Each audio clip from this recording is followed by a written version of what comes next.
In the 1950s, country music legend Hank Williams bought Beechwood Hall. More recently, country music stars Faith Hill and Tim McGraw lived there. Last year, a fund manager from California called Larry Keel bought the property. Now, according to neighbors, the property is in complete disrepair, as you can see. And a nonprofit that oversees historic preservation, called the Heritage Foundation of Williamson County, is suggesting that Beechwood Hall could soon be demolished. Keel, and we're not alleging anything here, just noting, happens to be a major donor to that nonprofit.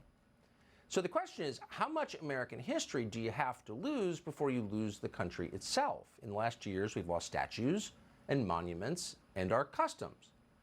So tearing down Hank Williams's house, an antebellum house, would constitute not just an assault on the soul of country music, a distinctly American art form, it would be an attack on the country itself. And maybe we've had enough, maybe no more. Kid Rock appears to feel that way. He is, of course, a country music legend, lives in Nashville, joins us tonight. Kid Rock, thanks so much for coming on. So you have your own house. Why are you interested in this house and what happens to it? I think like so many other people in this country, we're sick of seeing history tore to the ground, whether it be in the form of monuments, statues, and now something so important here in Nashville, like the former home of Hank Williams, Beechwood Hall. I also might note it was also the former home of Tim McGraw and Faith Hill. You know, where does this end? We kind of all knew that from the beginning once this fiasco started, that it was never going to end. And now we kind of feel like we're under an invasion from the state of California, which we understand in a lot of ways. I have a lot of friends here that come from these spots, California, New York City. And this is kind of a house because, you know, we feel that a lot of people say it and they say it under their breath, but they're scared to say it out loud. So once again, I'll be the guy. Is, you know, they come here leaving these woke policies from these cities, you know, for better schools, lower taxes, lower crime. We've talked about that, you've talked about a million times. And we kind of tell them, leave your effing politics at the state. This is what you're coming. And this is just one more example of somebody from California who, as I understood, gave a handshake to people in the community and through this foundation that he's a donor for. And now he basically is, it seems like another avenue to tear it down. And I don't think there's anything more important in country music, if not American music, than Hank Williams.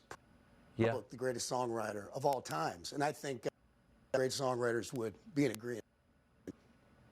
So can I just ask, I mean, we don't know the motive and we don't have this man on the show tonight, but why would you move to a new place and then want to tear down its history? Doesn't that seem kind of a weird thing to do? Yeah, we call them dumb liberals. Yeah. Well, that's one explanation. Say, Hank Williams, this is, I think that's fair. That's fair. That says it all. So this, Hank Williams is if there's an icon in Nashville, it's Hank Williams, okay? So is Nashville as a, right, exactly. And this was his former property. So as a community, is Nashville rising up against this to preserve this historic property? Are you the only one?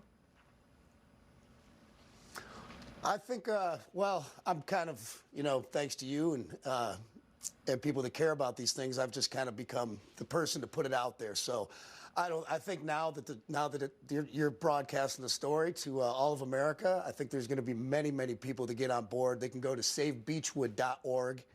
And I think you're going to see a lot more country music stars, musicians, just great people in the community that want to preserve this for the next generation to come, generations beyond that.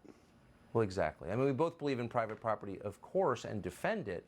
But there are some monuments that aren't really yours. You're their custodian. You know, you hold them till the next generation comes, and this sounds like one of them. I appreciate it. Kid Rock. When you come into it with a handshake kind of thing and say, I'm going to preserve this, and then you start weaseling around to do other things, you know, we hope to get this resolved in, you know, in a good manner. But if not, we can get some hillbilly going on too.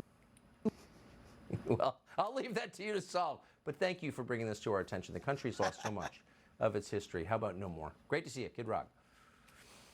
We've got a documentary on that man called Life of a Rock Star, Kid Rock.